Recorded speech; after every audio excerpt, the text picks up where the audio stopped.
Welcome back.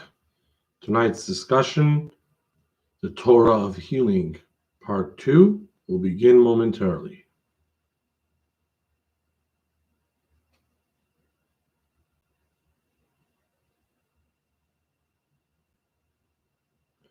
And so the clock strikes 8 o'clock, and we begin.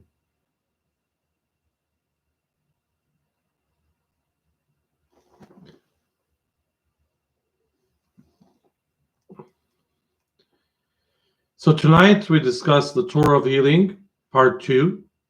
Now, after we discussed yesterday our responsibility towards our health and the way we should be looking after our good health according to the Torah's teachings, we talk about today medical professionals. What does the Torah tell us about medical professionals, about doctors? What does it tell us, the rest of us, about how we relate to medical professionals?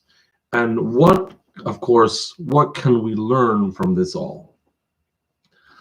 And there's no way to start this without the good Jewish joke, where a young Jewish boy grows up, and although his parents sent him to medical school because his destiny was to become a doctor, he had other ideas and went into politics. And as the years go by, he actually ran for president of the United States. Not only ran for president, as some Jewish individuals tried to do this year, but he actually won. And he wins the presidency, and he calls his mother and he says, "Mom, I'm going to be sworn in as a president." And she just says, "Really? Oh, not too excited about that." And she says, "Mom, you got to come to the inauguration, January 20th. Inauguration? How will I get there?" "Don't worry, Mom, I'm the president. We'll take care of it all." And she comes up with a long list of excuses, to which she responds to each one that he's going to solve it. "Mom, you can't miss my inauguration." Finally, she says, "Your brother, you know, the one that's a doctor, is he going to be there?" He says, "Sure, the whole family is going to be there." "All right, I'll see you there." And sure enough, the inauguration comes, and this new first Jewish president is being sworn in. And as he lifts up his arm and he's getting ready, his mother's sitting in the front row with the justices of the Supreme Court, and she whispers to the one next to her, "You see that young man standing right there, right next to the Chief Justice?" So, "Yeah, sure, we're all watching him. His brother is a doctor." So, of course, that's a good Jewish joke for the good Jewish obsession with my son, the doctor, and growing up to that goal. But definitely, all jokes aside, the medical profession is a very Jewish profession, not only because so many medical practitioners are Jewish, but it's a Jewish value to be helping people and to try to bring healing and life and end to suffering to as many people as possible. So what does the Torah teach us about doctors and about healing others? Well, we talked yesterday about the statement of the Torah, "V'rapo yirape," in the context of damages, in the context of a situation where somebody hurt another person, has to pay up. One of the things he's required to pay is the medical bills. "V'rapo yirape," pay for his healing, which indicates along the way that there is a concept of healing, and that, as the way the Talmud puts it, the doctors are given permission to heal. Nitna reshus l'rofe l'rapos, the Torah supports doctors healing people, unlike some primitive attitudes which prevailed in the past. So clearly this is something that the Torah supports, and this is something commendable. In fact, many great tzaddikim, many great sages in our history were doctors. Famous among them is the Rambam, Maimonides, who was a physician in Egypt and ultimately physician to the Sultan at that time. Many of his contemporaries, great Jewish leaders, great scholars, whose works we study till today, were masters of the sciences, and particularly medicine. And in fact, even in the Talmud, we have sages who were doctors, including perhaps most famously Shmuel, one of the foremost sages of the Talmud, who was a doctor. The Talmud records some of his medical treatments.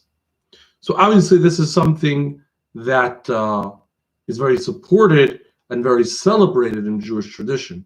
But what may come as a surprise is the authority the Torah gives to a physician, and the weight the Torah would give to the opinion of a doctor. And the great example for this is Yom Kippur. So on Yom Kippur, of course, we fast. We do not eat. That can be difficult for some. We do it even if it's difficult because we're Jewish. We do our best to perform the mitzvahs even when they're difficult. However, if somebody is ill and in a life-threatening situation, he should not fast on Yom Kippur. He should eat in order to protect his ill health and stay alive. Not because, as a side note, not because we override a mitzvah because it's more important to us to live, but because that in and of itself is a mitzvah. The Torah commands us, "V'chai b'hem," you shall live by them. The mitzvahs shall be performed as we live. The mitzvahs are here to bring life and not the opposite. And therefore, when a mitzvah, with rare exceptions, brings a danger to life, the mitzvah and the requirement of the Torah actually becomes to suspend that mitzvah and focus on saving the life.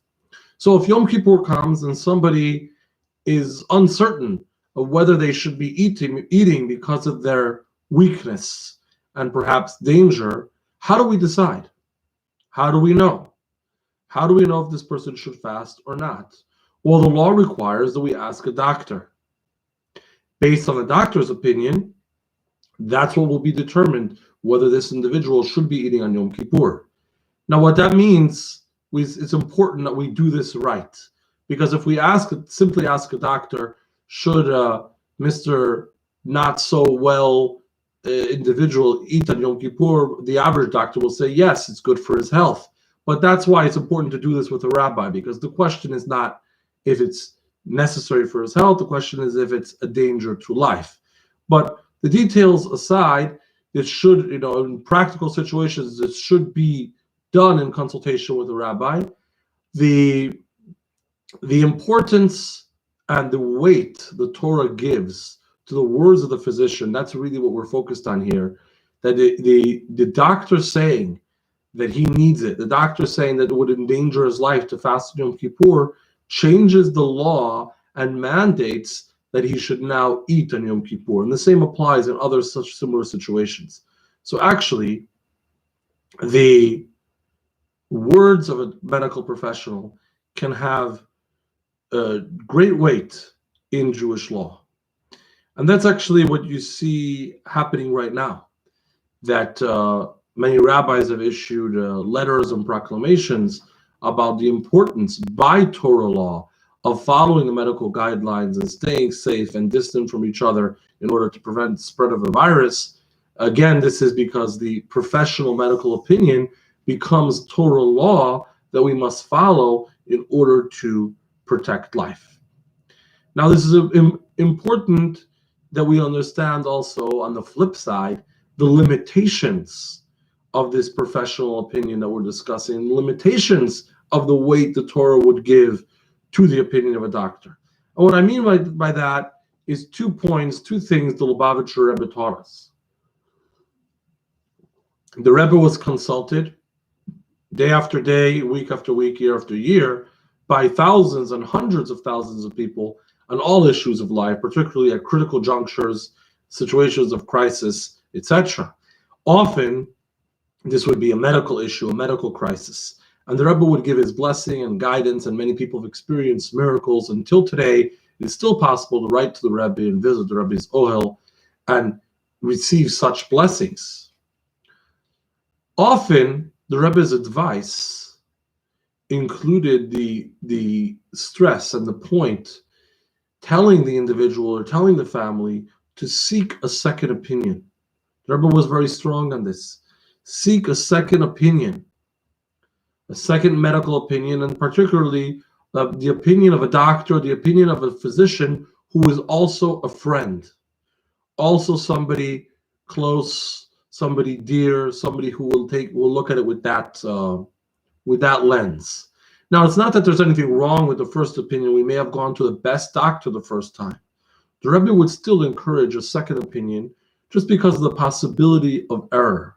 And in fact, if you look this up, there's more and more research today which supports the need for asking for a second opinion, because the prevalence of error in diagnosis or in treatment is a lot higher than is recognized. There's a John Hopkins study just a couple of years ago, which determined that the third greatest cause of death from medical issues in the United States after heart disease and cancer, I believe, is misdiagnosis or other medical error. So finding a second opinion, getting that additional opinion, weighing one against the other, helps prevent that. And also in general, even if there's no error, it opens up the door to more angles, to more possibilities, to treatment avenues, what the second professional noticed or thought of that the first did not. So one thing the Rebbe taught us about seeking the advice of a medical professional, a doctor, is in serious situations to seek a second opinion. Another message the Rebbe often stressed is something that goes back to those words we quoted from the Talmud. Virapo yirape, the Torah says, heal, he shall heal, which means permission is given to the doctor to heal. The doctor's job is to heal, to help the person recover, to diagnose, treat, heal. Sometimes the situation might be terminal and tragic, and the doctor would say, this person has only 6 months left. That's when it's important to remember that we don't give up hope. As the Rebbe would say, the doctor's job is to heal, not to issue death verdicts or dates of death. So the doctor might assess that medically there's only 6 months left, but that's not his job or her job. The job of the doctor is to treat. The job of the doctor is to do as much as is medically possible. God's job is to give the verdict of life and death. So even when the doctor would make such a statement, hopefully none of us will ever hear it, that Mr. or Mrs. X has only such and such time to live, the Torah says, and the Jewish attitude is, here's where the doctor's responsibility ends and God's responsibility kicks back in, and we pray to God and continue to hope for the best. The problem is, with everything we're talking about in support of doctors and medical professionals, particularly at this time in the current situation where these people, these men and women in the medical profession are really the heroes at the front line of pushing back against this virus and putting themselves in harm's way to help others and really help all the rest of us. We then encounter something which throws this all in a tailspin and really pulls the ground out from under our feet. And that's because it may be a little hard to see here on the screen, but we can try to read this out of the Code of Jewish Law. You see here the highlighted words. It reads, Asur litos schar hachachma va'alimud. It is forbidden for a doctor to take pay for the wisdom and instruction. Pirush, this means to say, shalomed otolat lasot refuah, that he teaches the patient healing.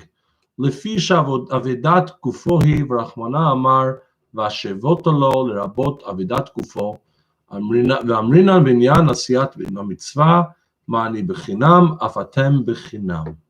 What this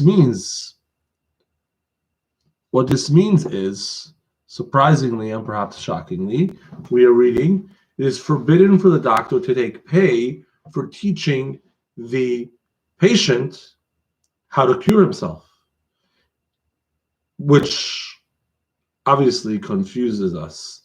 And it can't resist a good joke here where the fellow is choking in a restaurant on a fishbone or whatever it may have been and choking and really desperate until a fellow comes along and performs the Heimlich maneuver or whatever it is and gets the blockage out and everything is okay again. So the choking victim turns around and says, how can I ever repay you? You saved my life.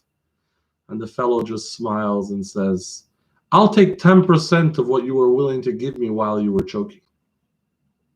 But in any case, it would seem from what we just read that the code of Jewish law prohibits taking payment for medical treatment. But one second, how do all the Jewish doctors earn a living? How did Maimonides earn a living? And that's particularly strange when we know that Maimonides, the reason he was a physician is because his personal belief, although that's not the law, his personal belief and his choice was not to derive an income from his study and teaching of the Torah. So he had to have a side job.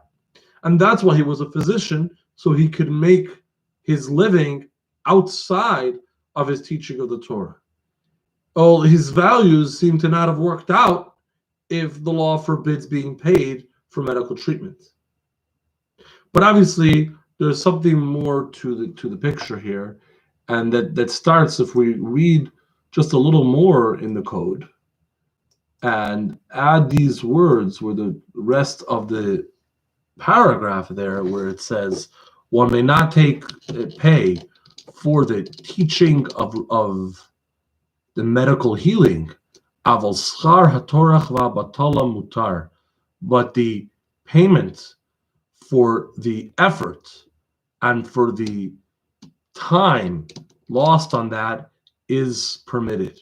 In other words, the doctor is permitted to take pay for everything other than the core treatment itself.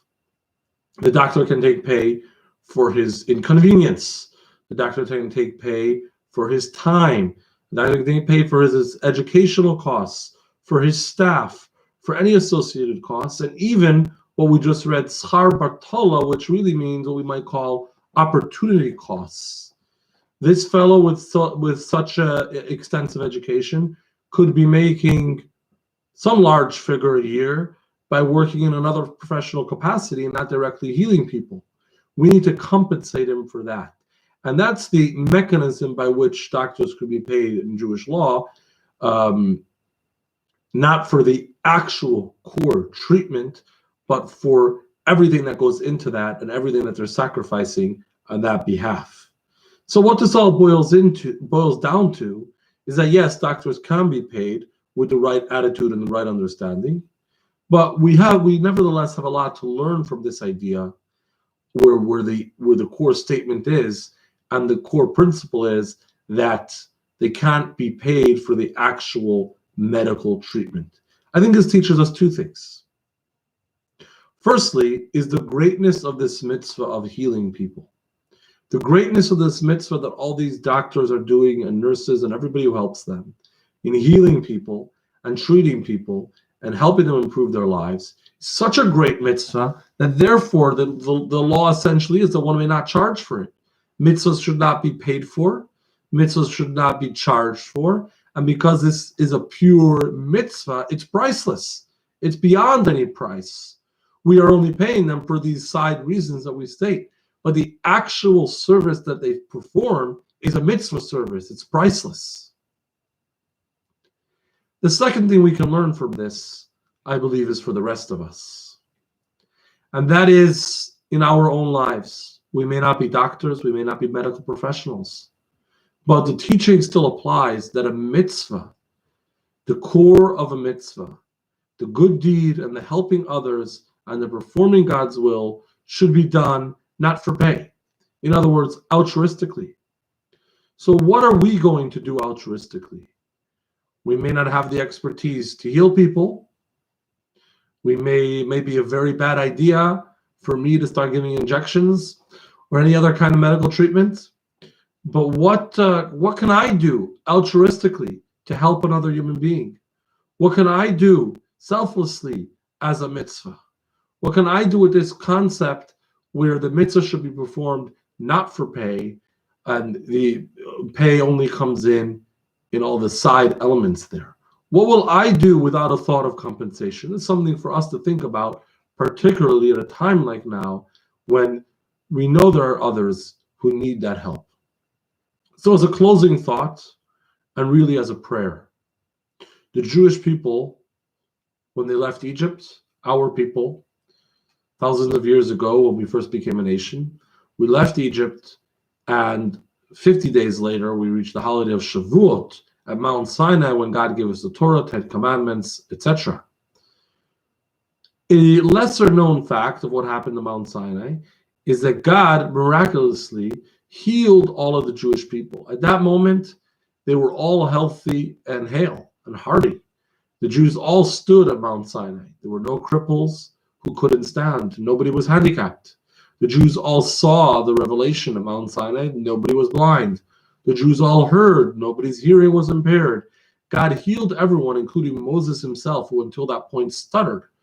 At the moment the Torah was given, that was the culminating miracle of the liberation from Egypt, was that medical healing from everyone from whatever they may have been suffering from. Well, we pray and hope every day for the coming of Mashiach. May it be very soon. We know that the coming of Mashiach and that redemption from the final exile, the return to Jerusalem and the establishment of the temple, the Beis HaMikdash, really mirrors the exodus from Egypt. And that's how we know that when the Mashiach comes, there will again be this healing. There will be a time when everybody will be healthy, a time of healing, a time of blessing. Part of the goodness that we look forward to at the time of Mashiach is eradication of disease, eradication of plague, eradication of epidemic, eradication of suffering. So let's hope and pray for that, because we really need that right now. Let's each do an additional mitzvah to help speed the process along, make this world a better place, make this world a more Mashiach-like place, so we're ready for that even sooner. And that concludes our class tonight and our classes for this week, being that it's almost Shabbat tomorrow night. So next week, we will continue Sunday evening, but stay tuned, because we have a lot of interesting new offerings next week. The women's class will be coming on Wednesday, and we'll be beginning a number of new series from JLI, especially formulated for this time when we're all at home, but we still want to study together over the avenues that God has given us. So look out for the information. We're going to be starting some new and exciting classes next week, and I hope to see you. Have a wonderful night and a wonderful Shabbos.